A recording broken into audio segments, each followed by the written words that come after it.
This recording begins with Peter commenting on a little clip we watched from the Walt Disney's 1940 movie Fantasia. The clip is on YouTube and it's called The Sorcerer's Apprentice.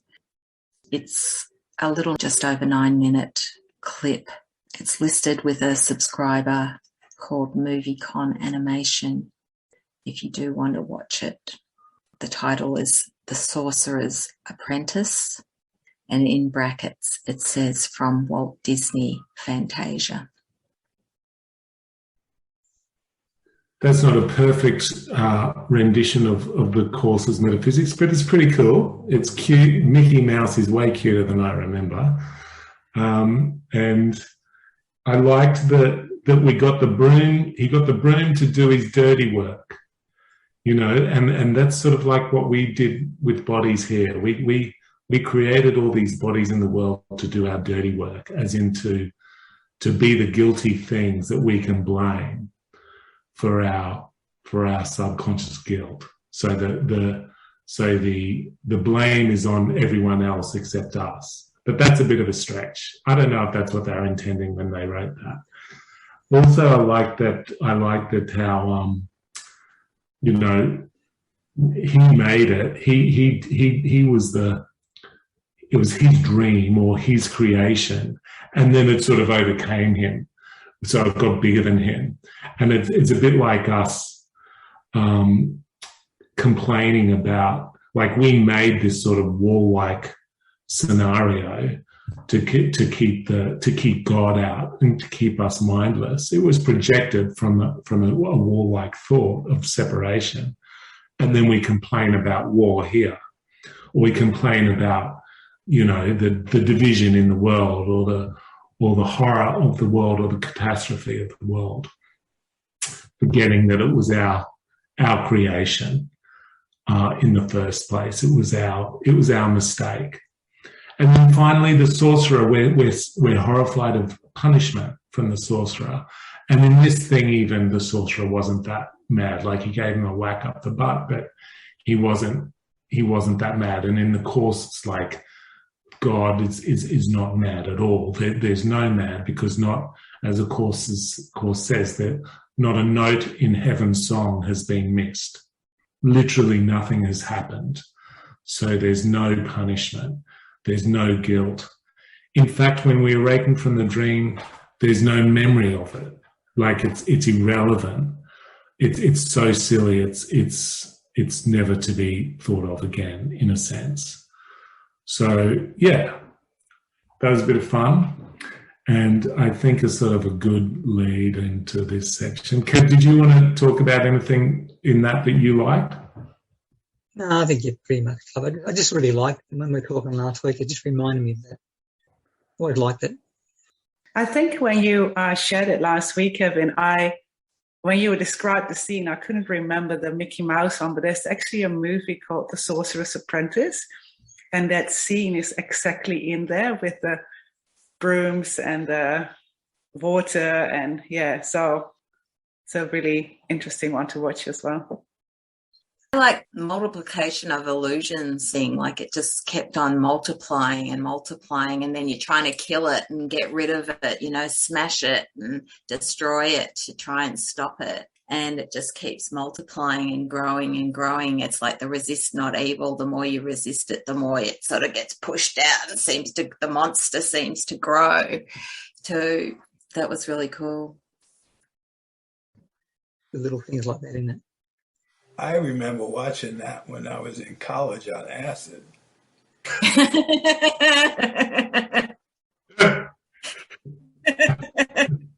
I hope you didn't have a flashback, Teddy. Did you have a flashback? I know. I was like, wow, oh my God. It was just flashing. He couldn't tell whether it was a flash forward or a flashback or a flash. Cool. What was it like watching it on acid? Very colorful and exciting. Thanks for that good suggestion, Kev. So yeah, we'll get into this section, this forgotten song, and then we'll do the meditation at the end if you guys are happy to do that. I'll just read through the introduction to start. It's pretty cool. This first paragraph in the introduction has so many clangers from the course. Like there's almost every sentence is a famous sentence. Just whereabouts is that, Dole? Chapter 21, the start of chapter 21, the introduction in chapter 21. You got it, Annie? Yeah. Projection makes perception. The world you see is what you gave it, nothing more than that. But though it is no more than that, it is no less. Therefore, to you it is important. It is a witness to your state of mind, the outside picture of an inward condition. As a man thinketh, so does he perceive. Therefore, seek not to change the world, but choose to change your mind about the world. Perception is a result and not a cause. And that is why order of difficulty in miracles is meaningless. Everything looked upon with vision is healed and holy. Nothing perceived without it means anything. And where there is no meaning, there is chaos. So there is just an absolute banger of a paragraph, because it just lays it all out exactly. For me, this section is basically getting us to stop thinking of seeing with our physical eyes and to see with perception. So perception in the Course is a feeling or an attitude. It's sort of an interpretation. It's how we interpret the world. So the Course is never saying in the lessons when it says I'm responsible for what I see, it's never saying what you see with your physical eyes. It's always talking about this perception, how you interpret the world. The world you see is what you gave it, nothing more than that. So two people can see the same image or the same story, and they can have completely different interpretations. One of them has an emotional charge about an event they're watching. It brings up a past. They hate the people in it because of what they're doing. Another one is looking at the same thing and sees it as a call for love. See the people in it who are doing the attacking as calling for love. And are joyous because it's an opportunity for the witness to respond in a way that shows them that they have a mind and that they can choose differently. So two people watching the same thing, having completely different perceptions of it. That's what the Course is getting us to do here. And this section goes on to say, your eyes do not see. Like, it literally says something like that. So this is basically really getting us to change what we think of as vision and start to see with Christ's vision, which is that forgiving vision. And the people are calling for love rather than attacking. Or they're extending love if they're being kind and gentle. In both cases, our response is loving.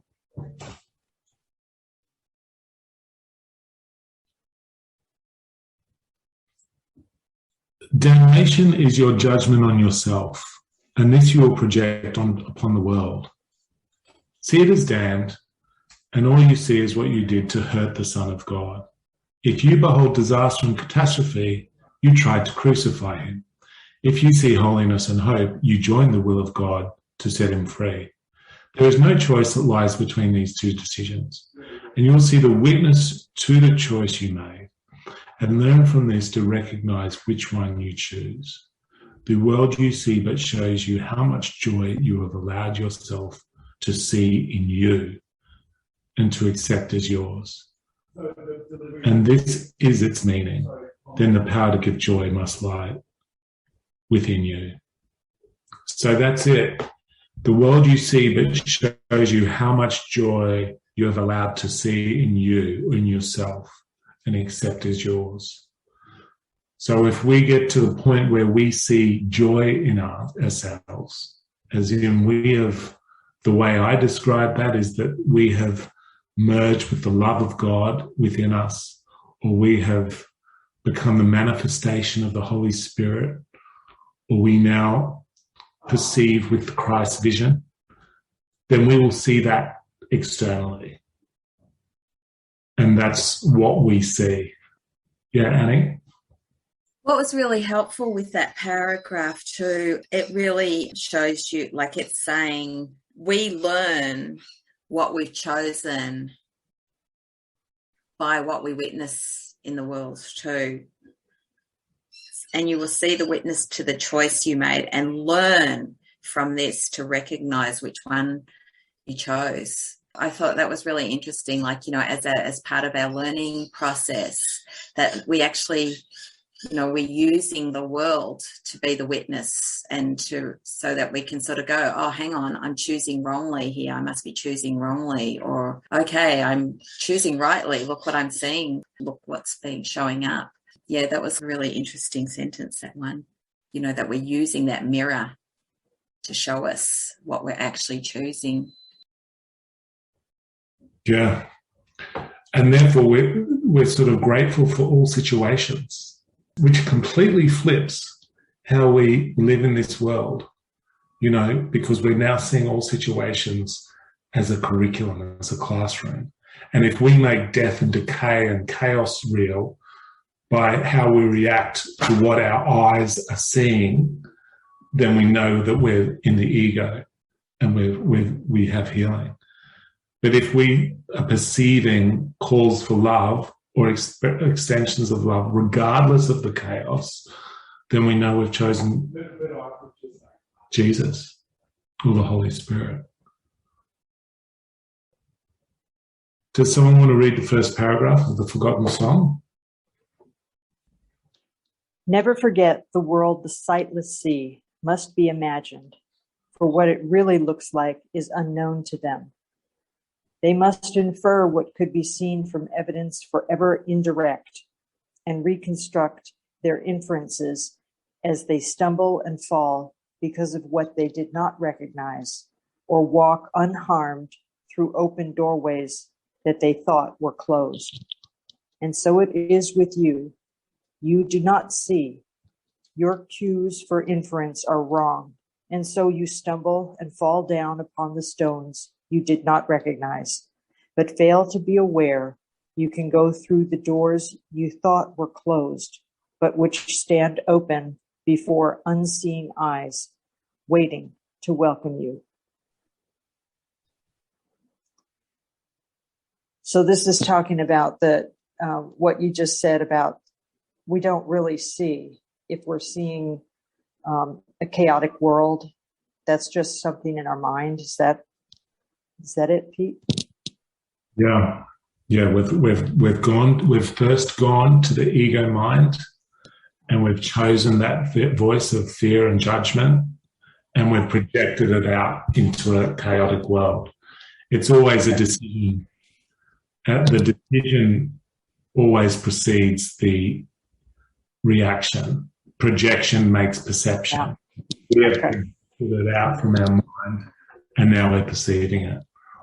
Or we've gone to the right mind and chosen the voice of peace and forgiveness, and now we're choosing to see with that. So it's that choice. It says the doors are always open, waiting to welcome you. So it's always there for me.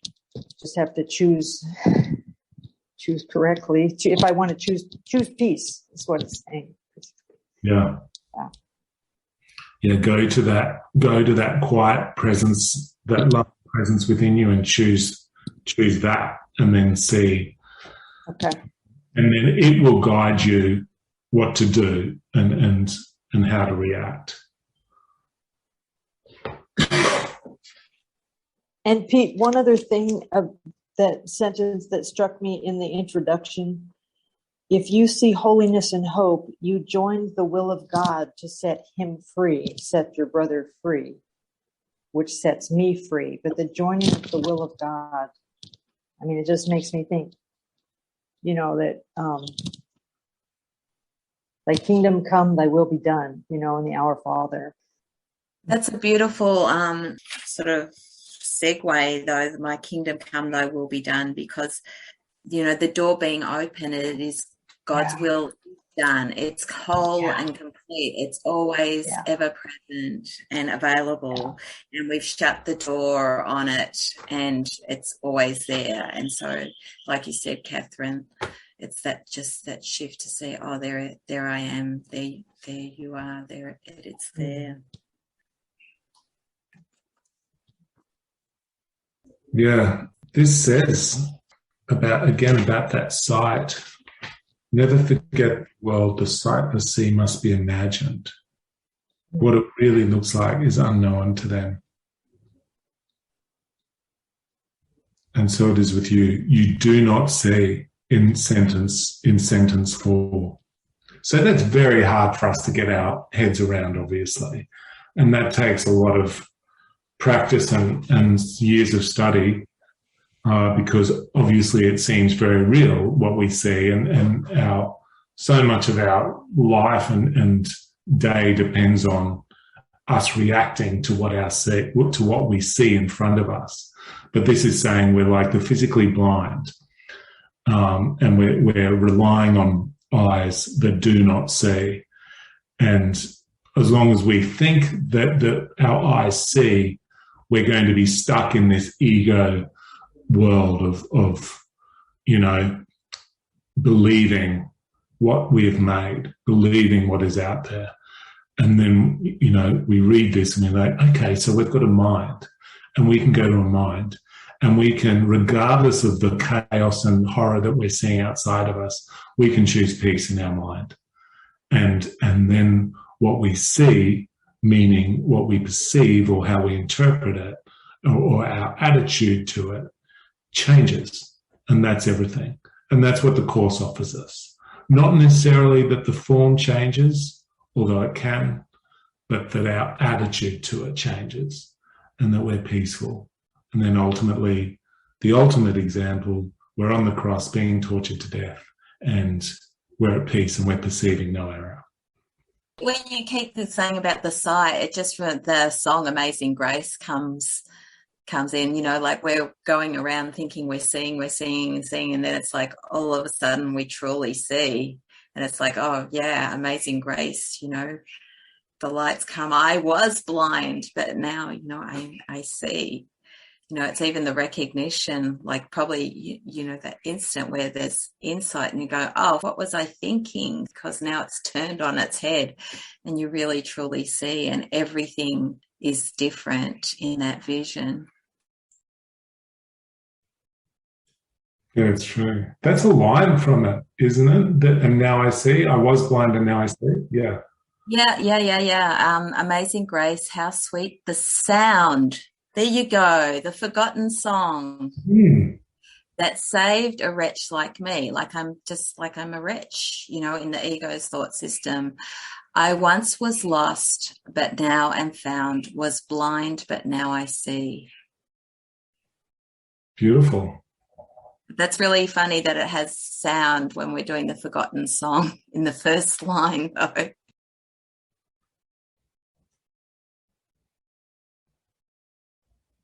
Does anyone want to read paragraph 2? How foolish is it to attempt to judge what could be seen instead? It is not necessary to imagine what the world must look like. It must be seen before you recognize it for what it is. You can be shown which doors are open, and you can see where safety lies, and which way leads to darkness, which to light. Judgment will always give you false directions, but vision shows you where to go. Why should you guess? Well, I guess because I'm judging. All the time. Yeah.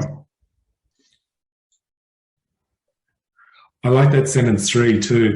It must be seen before you recognize it for what it is. So first, that's what Kev's saying. First, we have to look at our judgment, and then we can forgive that, and then we can choose Christ's vision. But the Course's method is to first look at the judgment. Not just now we're Course students say, everything's good, God is, and I'm awake. The process of healing that subconscious guilt that we can't see, so we can't relate to, is to look at our forgiveness and to look at our judgments, because the chaotic world that we're fearful of, or the people that we find disruptive or mean or cruel, that's our subconscious guilt. That's how we know that there's more to go, because we're judging a world that we made. So the Course is always getting us to do that. Just interested, Kevin was saying, I judge all the time, but it's funny, it's actually our judgments that make up time. When we're holding those judgments in mind, they're what actually make up the experience of time. When they're loose, we really enter into that timelessness and have a completely different relationship to the idea of time. Yeah, so this paragraph is basically about choice. And as often as possible, we need to see another's interests as our own. And so instead of judging, we're like seeing them as a shared purpose, which is to awaken from the dream. And that is sight. That is true sight. That is seeing for the first time. When we do that, finally our eyes begin to open, metaphorically, and we're really seeing. Anytime we're judging or believing in the world or trying to fix our problems in the world or trying to get our needs met at the expense of other people, we're walking around blind. But the moment we consider other people's interests as well as our own in some sort of shared purpose, or see their attacks as a call for love, our eyes are opening. Jesus makes all these unequivocal statements. Like he makes the statement, if you're not seeing oneness, you're not seeing it all. Now there's the rubber hits the hit a bit. He always slaps you with a really ow. Those benchmark sort of experiences, like, is that really my experience? Well, no, am I seeing thinking of everyone as my dearest friend who I'm just overjoyed to see and can think of with nothing but gratitude and love in my heart? Not so much, Yeah, it's a all or nothing course, this one. It doesn't muck around, that's for sure. Does someone want to read paragraph 3? There is no need to learn through pain, and gentle lessons are acquired joyously and are remembered gladly. What gives you happiness you want to learn and not forget. It is not this you would deny. Your question is whether the means by which this course is learned will bring to you the joy it promises. If you believed it would, the learning of it would be no problem.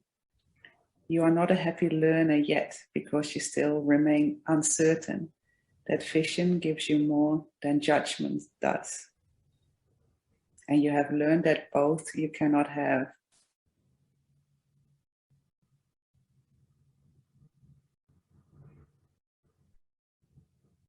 Yeah, it's that doubt in that 7th sentence, that keeps us away from the happiness.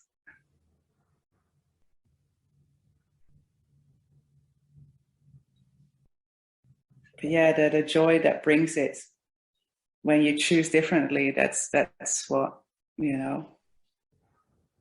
keeps me going to forgive.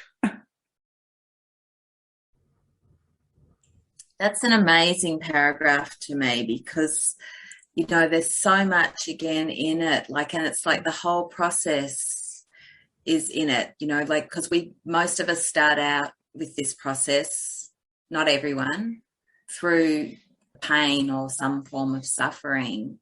In a sense, that's the impetus, that's the motivation for the change. But if we're really learning, then it's the joy.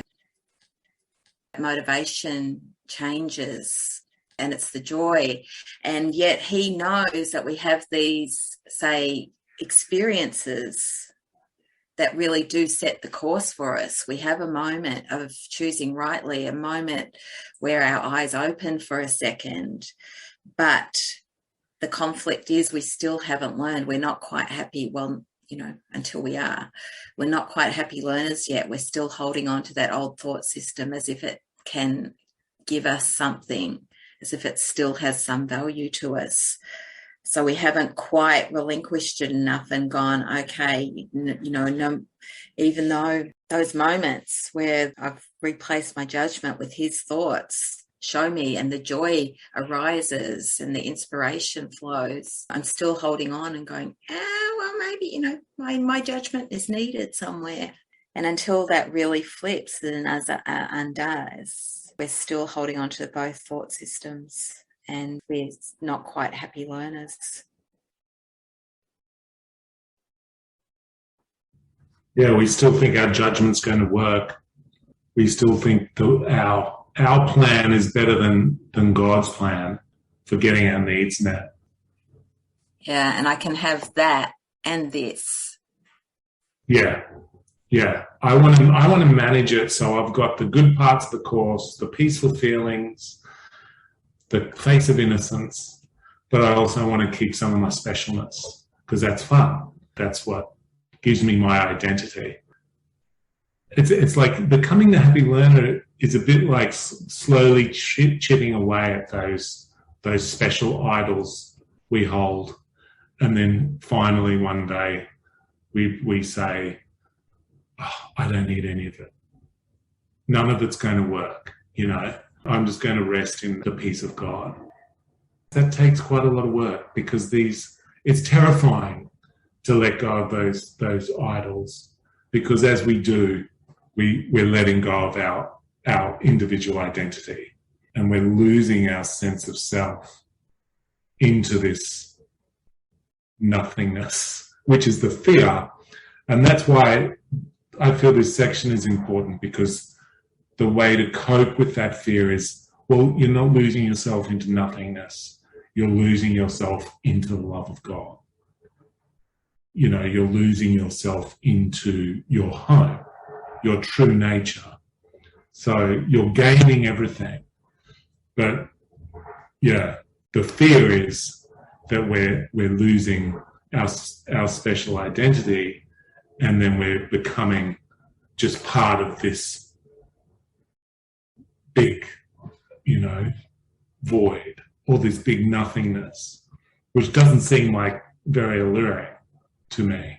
But if that thing that we're losing ourselves into is pure love and is our very nature, then as slowly as we become more accustomed to that, we become more confident to let go of our idols and just be naked and then fall into that love. And that's what I feel this section's about. Does someone read the next paragraph? The blind become accustomed to their world by their adjustments to it. They think they know their way about in it. They learned it, not through joyous lessons, but through the stern necessity of limits they believed they could not overcome. And still believing this, they hold those lessons dear and cling to them because they cannot see. They do not understand the lessons keep them blind. This they do not believe, and so they keep the world they learned to see in their imagination, believing that their choice is that or nothing. They hate the world they learned through pain, and everything they think is in it serves to remind them that they are incomplete and bitterly deprived.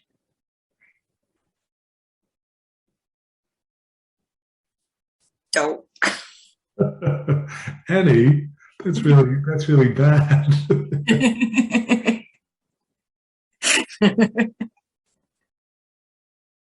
What do you feel like when we read the paragraphs in this group? If you feel like we talk about what it means to you, what do you feel? Well, I mean, again, Jesus is so simple in telling us what we do in our minds, and it's unequivocal. You see it in your own experience. You've learned things. It's all been painful. You're constantly adjusting, trying to work things out, trying to figure things out, try to make your way through the world, and it's all based on some form of limitation, what you think you need. And at the very heart of that is this idea of, there's something wrong with me. I'm incomplete. I'm being deprived somehow. We project it onto, seeing it outside the world. They've all got that. I don't have it. I'm missing out somehow. That plays out in all types of relationships of the self-concepts. And these lessons are painful. The way we've taught ourselves, it's painful because it's constantly reinforcing the idea that I'm lacking, or I'm incomplete, or there's something wrong with me, or they have, I haven't, or I have, they haven't. And they're not happy lessons until we start to begin to question our thinking and the way things are. We continue to reinforce the same ideas over and over and over again. And we really cling to them. And even, like I said in the last paragraph, even when we start getting a North Star towards something else, there's a part of us still clinging to those old lessons and not wanting to let them go. And then we continue to learn by pain until we really get so sick of it that we abandon it and really make that dedication and devotion to learning the lessons that bring us joy and peace, and overturn that thought system that we're incomplete and that we're deprived and we're limited. It says believing that their choice is that or nothing. And that is, like you were sort of pointing to Peter, the ego's in the background saying, if you let all this go, you're going to be nothing. You're going to be annihilated. There's just nothing there. And again, even though we might have had glimpses of what is there and what is available to us, it's sort of like our trust is not complete enough to just go, I'm wrong about everything. So again, like you say, we're slowly unpicking the fear of redemption that will show us that we actually have everything. And of course, every time we choose rightly, as you say, Peter, and we choose rightly in the face of apparent attack and respond with love instead of the old thought system of defense and attack, then we learn to see that there's something in us that can supply that love we thought was lacking in a situation. So we learn that we're not lacking every time we choose rightly.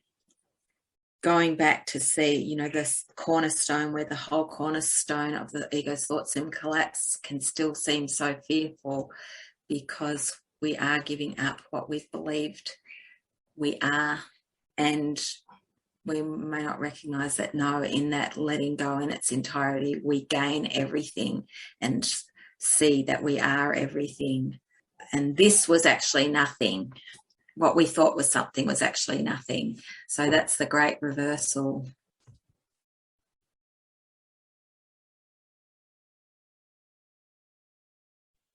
Yeah, beautifully said, Annie. Yeah, when you were saying that, I was like, that first sentence, I was thinking the blind become accustomed to their world by their adjustments to it. So we've adjusted so much. We've made so many adjustments along the road that it's normal to us that we're now walking around blind, pretending what we're saying is true. And this is slowly undoing what we overlearned, what we made normal, and getting us to the point where we realize bodies lie and we should never trust our bodily sight. So it's a great thing to take into our day, I guess. I was just thinking of reminding myself that throughout the day of, no, what I'm saying is it's not true. The peace of God, that quiet presence, that that quietness, gentleness within me, that's true. And then using that to see shared interests and to not judge, that's true. That's true.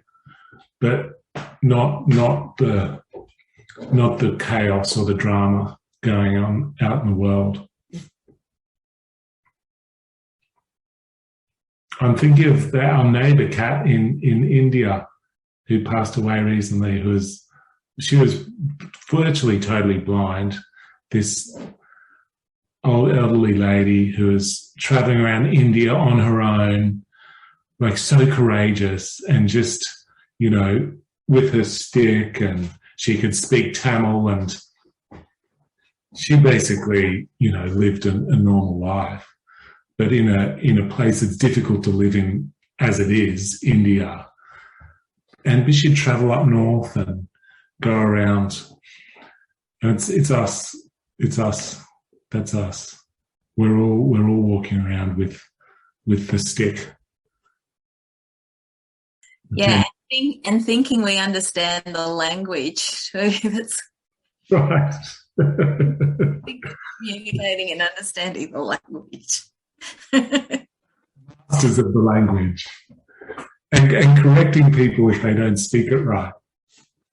And correcting people if they see things differently to us, you know. Oh, no, didn't you see that? This is what happened. You know, we're so adamant about our interpretations, and none of it makes sense. That's what is great to remember right now, huh, with the pandemic and the vax and don't vax and the whole thing that's going on. It's all sight. None of it's true. And trying not to pick a side in this fight is such a great lesson for us. Make our decisions, do what we believe we have to do, but then leave it at that. Don't pick a side. Don't run to one of the polarities. Does someone want to read the next paragraph?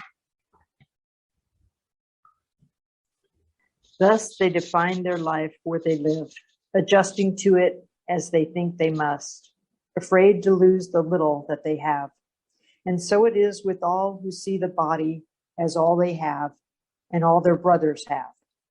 They try to reach each other and they fail and fail again. And they adjust to loneliness, believing that to keep the body is to save the little that they have.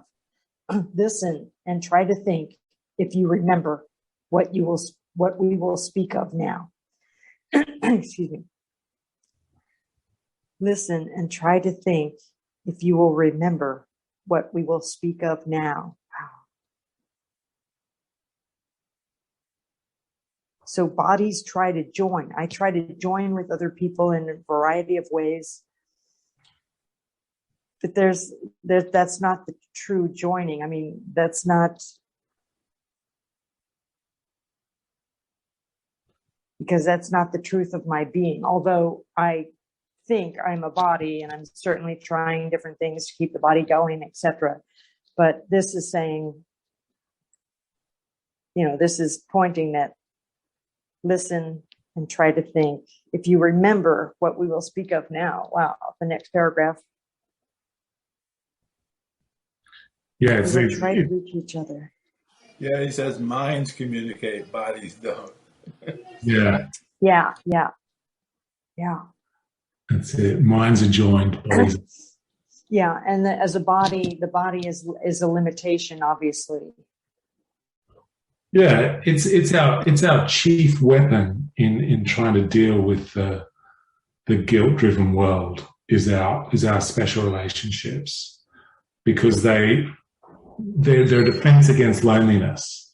You know, they're a defense against the fact that we're alone here, essentially, because there's only one of us, and it's our projection. And the more special relationships we attract to ourselves, the problem is the lonelier we get, because they don't work, because we're making it bodies that aren't real. So it's only when we go to the mind and see that Christ vision and bring that into our relationships. It's not to say we can't have relationships, but bring that into our lives. So it's more about joining at the level of the mind rather than our neck.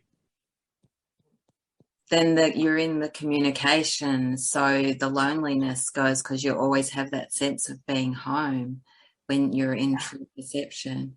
And it doesn't matter whether a body seems to be with you or you seem this, the body you've associated before as something to do with you seems to be with other bodies or not.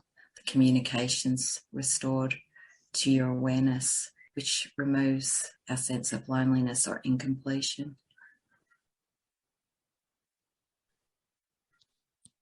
This paragraph, I don't know why it reminded me something in there.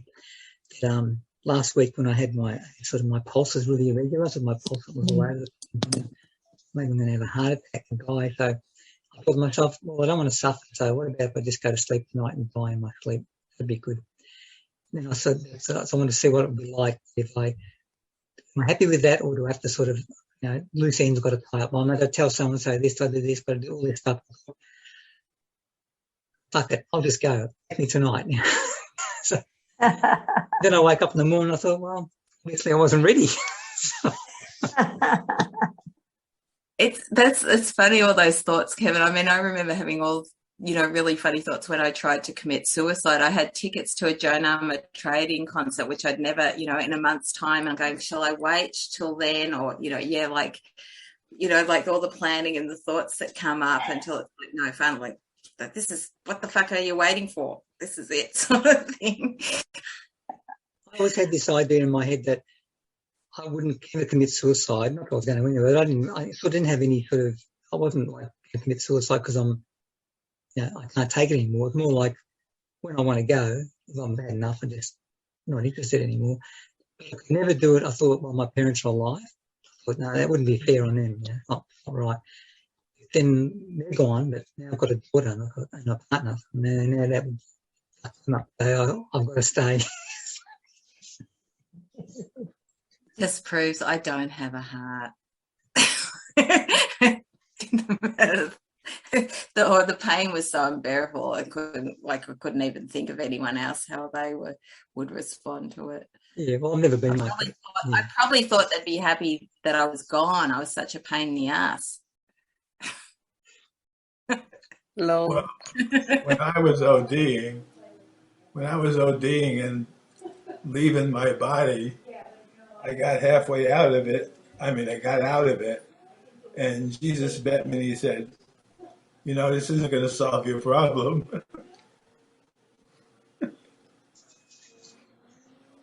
But you also sort of thought of your parents too, also. Well, I thought of my parents, me lying dead on the floor, and them thinking that body was their son, and me knowing that it wasn't, and,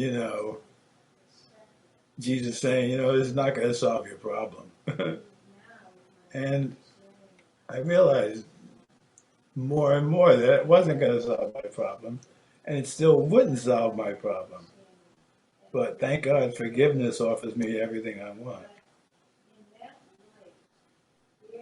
And as much as it might seem like a pain in the ass, when we're not truly forgiving, that, those unequivocal things that we know now, you can't get out of here by, trying to destroy anything. You can't get out of here by destroying the body. We have to have that shift to see that we're not the body and we never were the body that we've associated ourselves with. That's the only way, through forgiveness, is really the only way that we can. And then we find out there was nothing to get out of anyway, because what we were trying to escape didn't actually exist. I find it funny too that there's a lot of judgment around people dying and people suiciding. Like the difference, to me, it's all the same. It's like you're still choosing. I'm concerned you choose when you die anyway. So what does it matter if you commit suicide or you hit a train or something murdered you? It's all script is written, isn't it? Well, it's true. In one sense, it's all suicide. I mean, nobody dies without their own decision, without making their own consent. So, death is what suicide. Death is suicide, no matter how you do it. That's why I like the reuse of terms that Jesus, the retranslation of terms, and he really talks more about death being a state of mind other than wholly joyous, perfectly Right. at peace. So he really retranslates some of the way we think about those commonly used terms. So they're more about, again, our use of mind rather than anything to do with Right. It's form. got to do with the body. Yeah, it just when you're talking about that, it reminded me that Fantasia video when the broom was killed and then it split into all those pieces and it came back. So death doesn't solve the problem. We just come back and have to do it again until we've healed the subconscious guilt in our mind. Then we stop coming back. But it's just like the Terminator, just keeps coming back. So the idea is that we do the forgiveness lesson so we don't keep doing it. Yeah, and it happens by reinterpretation and retranslation rather than distraction. Distraction doesn't work. Right. Can I say something about the broom? There is a verse in the Bible where somebody's heart is cleaned. I don't know if it mentions a broom, but then when the person's vigilance is gone, 7 spirits come in. I'm thinking 7 brooms. So the illusion is increasing, I don't know. That sort of resonated with me. That's the 7 deadly sins, Susan. Yes. Which one was it anyway? Something was swept clean and then it came back. Yeah, I'd have to look at it. You know why it feels stronger? Because you've had a moment of actually seeing. So it feels, it was there before all those brooms and the 7 deadly sins. And then all of a sudden there's a purification. You might actually even live in a moment of forgiven mind for a second where you're living. Really? Really is that possible? Yes, it is. Because it's like, you can sort of be living in and you've cleaned out a whole lot and it seems like you're really living from that state for a moment but there's still stuff underneath that you haven't been aware of and it can't rise up, more of that unconscious guilt. Peter would say it. Because you've had the contrast of living in something else, it will seem as if it's much stronger. Yes. Much more intense because you've had that contrast experience of something else. Whereas before, when you were just in it all the time, you really didn't have the contrast, when all the 7 deadly sins were just operating constantly. Oh, it's Matthew. I agree with that, what you said. Matthew 12, verse 44. When the spirit comes back, it finds the house still empty, swept clean. Then goeth he and himself and 7 other spirits will come in. Yeah, what you said, 7. I forgot the number 7 there. Yeah. Oh my gosh. Yeah. The Course comes in and says none of it happened. We're not to take any of it seriously. There was no sin. There's no such thing as sin. So it really sweeps it clean then. Yeah, so when we talk about sin, like the 7 deadly sins sort of thing, it's like when the ego is operating, we are operating from those, what the Bible calls sins, but we could call them errors. And it is the way that it manifests. Like, we lust after something. We're greedy. We try to possess something and hold on to it.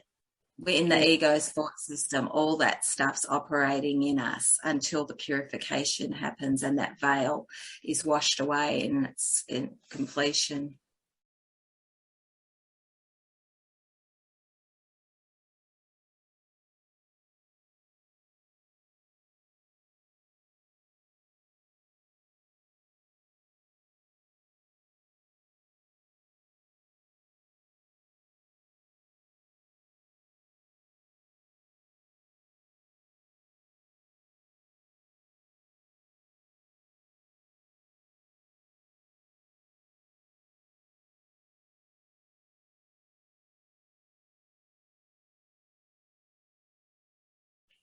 Okay, so I'll read this paragraph 6, 7, and 8. They're the ones I'll read, and then we'll do like a 5-minute meditation if you guys are happy to do that. So the idea here is I feel what this section is also about, and these paragraphs, is to get us to look past all the words. So we're looking past the form of the Course in Miracles to the content of love which is behind it. So this is a work of, a way to look at this is to look at it as a work of art, as a poem.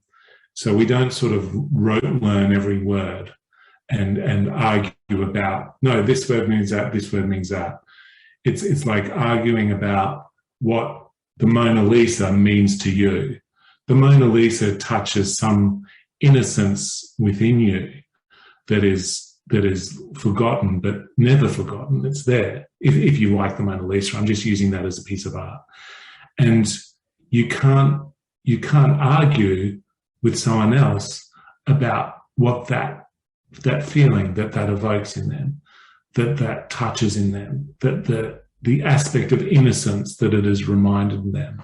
And so this is what it's trying to get us to do. Look at the Course as a piece of art and look at the love that it generates in you, the love behind the notes. And that's what it's meant to do. It's meant to point to this love that is our natural inheritance, this love of God, or this peace, or this innocence.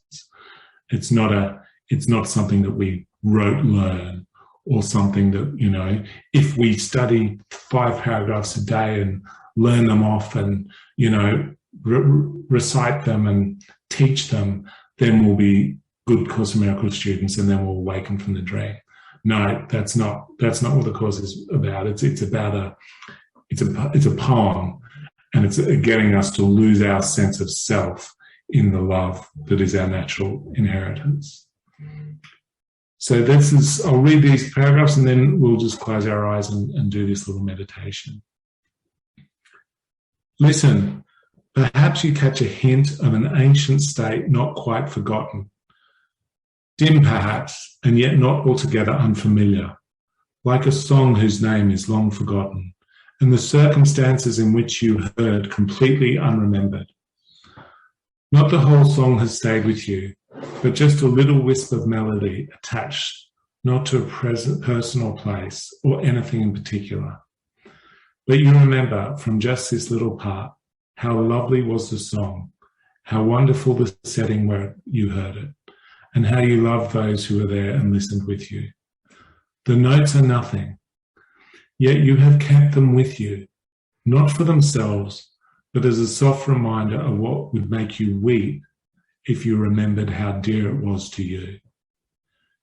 You could remember, yet you're afraid, believing you would lose the world you learned since then. And yet you know that nothing in the world you learned is half as dear as this.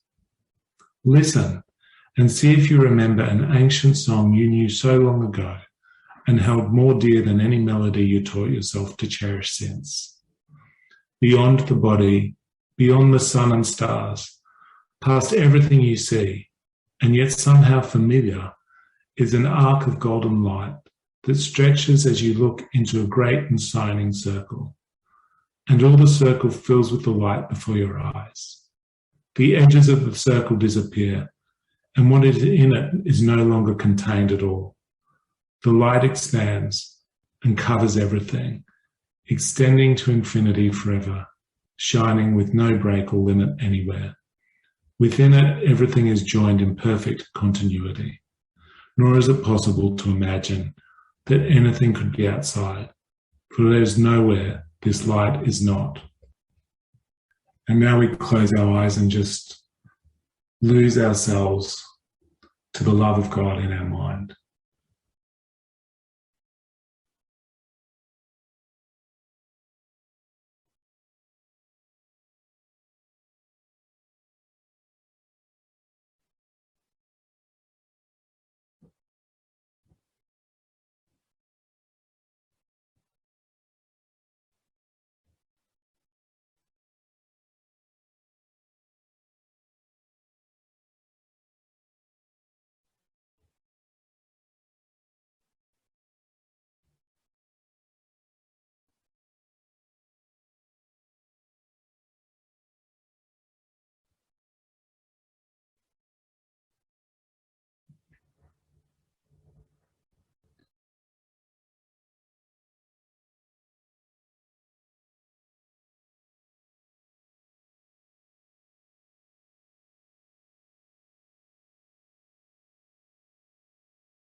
Yeah, so when you're ready, open your eyes.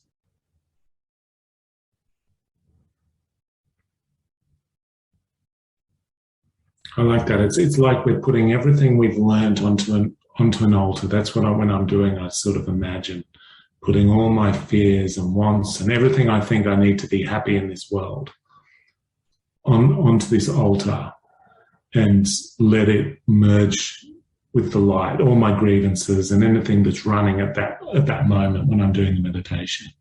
And I let it go into that light, and then I go into the light. And then I lose myself in the love of God. And it's really been great for me. And Gary Renard, in one of his books, I forget which one, Art and Person mentioned this section, and that they said that this was the Course's form of manifestation.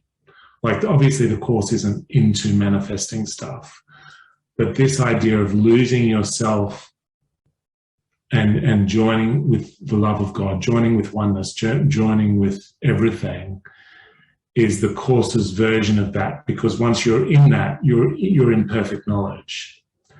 And quite often, after doing this sort of reading these paragraphs and closing your eyes, doing this little meditation, you can get an idea, like you can get inspiration, because you've gone to perfect knowledge and you're got out of the way. So it's no longer your agenda running the show. It's the Holy Spirit's agenda. And obviously there's many ways to doing that, and everyone has their own way of doing that. But this is one of the ways, and the sort of the Course's version of doing that. And it's because you've asked for nothing that you're given that inspiration, because this is asking us to put all your wants and all your needs and all your desires and everything you think you need and everything you hate and fear, all of it, handing it all over and letting it go, because none of it's you. That's all sight, body sight, and none of it's real.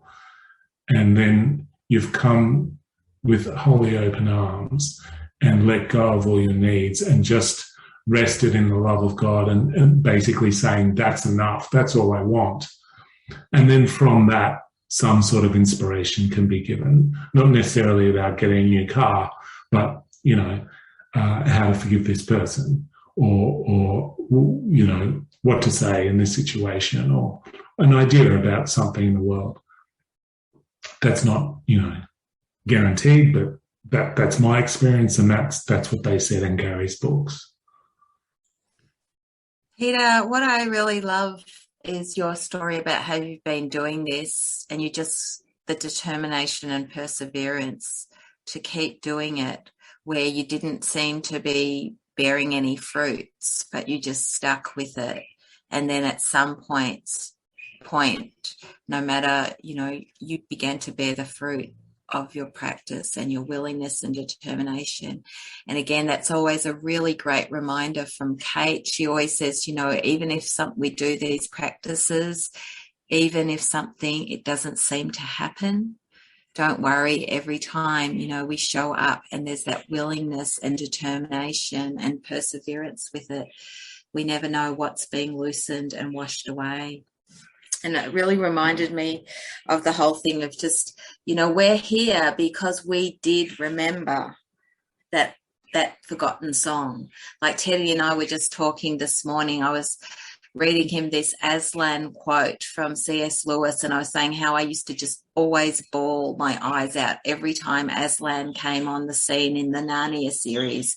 And my first album when I was 6 years old was Jesus Christ Superstar, and I would just play it all the time and bawl my eyes out all the time. And when I first heard, put on a cassette in Teddy's car and the Grateful Dead came through, it was the same thing. It was just bawling, the call home, just bawl my eyes out. And, for me, I was handed the course when I was 17 after I tried to commit suicide. I don't remember even opening them, but it was same thing happened when I heard about the Grateful Dead when I was in Paris at Jim Morrison's grade. I didn't actually even hear their music, but exactly the same feeling as when I was handed the course came over me, and it was like, whoa. And then years later, the same thing, that frequency, that call home, that song home. So we all are showing up here because we have remembered the forgotten song, no matter how faintly, and we want to remember the whole song.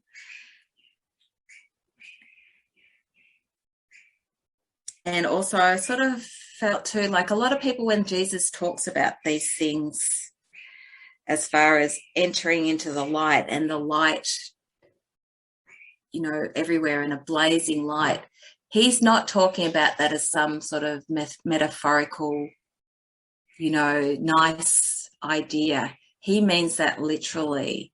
Those experiences happen literally. There is a fucking blazing light, and these things where what did you read, Peter, about the shining circle, and all the circle feels light before your eyes, and the edges of the circle disappear, and that light expands and covers everything so that there is only light. He means that literally. It's not like just a nice metaphor or a nice idea. We might not enter into that fully, but like every time, like Peter, showing up and being willing to practice it, we really don't know when the moment our practice bears the fruit.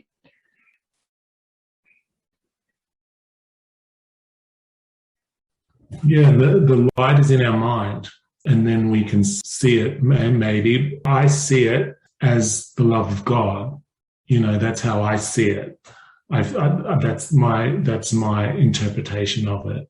And obviously I have had light episodes, but that's how I see it. And I guess that can change for everyone.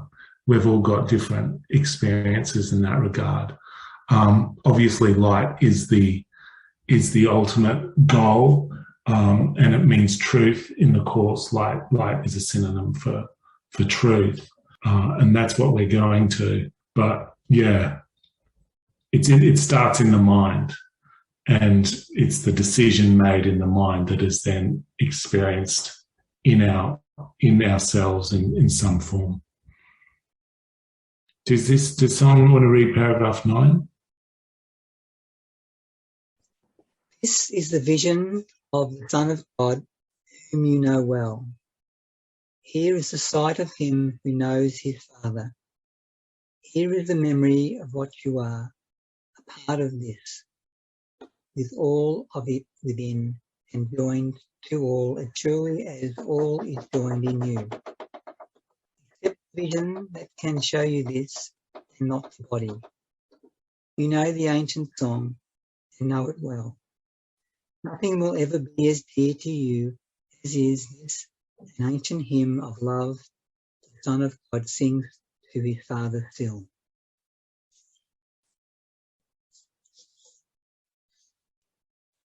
I think I should have included that one before we did the meditation. That was really nice. Yeah, it's amazing how it says in here too, you know the ancient song, you know it well. Isn't that incredible? Like you know this song well. And that is really sort of moving to me when I read that. It's okay, so this is something, and then the next sentence, nothing will ever be as dear to you as this ancient hymn of love the Son of God sings to his Father still. So that's our most precious thing. And we're still singing it now to our Father. It's amazing. I find it incredible. I guess again, and that knowledge gives you the confidence to give up on sight in the world and lose yourself to this love. Because if we know this well, and it's the most precious thing we have, and we're still singing it now, why wouldn't we want to do that? And if, as it said in the previous paragraphs, we would weep if we remembered how dear it was to us. Like if we had an insight now on what this truly meant to us, we would all just burst out crying. That's the depth of feeling we're talking about. It's extraordinary. And you know what's really cool? He says you know it well. And a lot of people sort of go, well, how will I know it? How will I?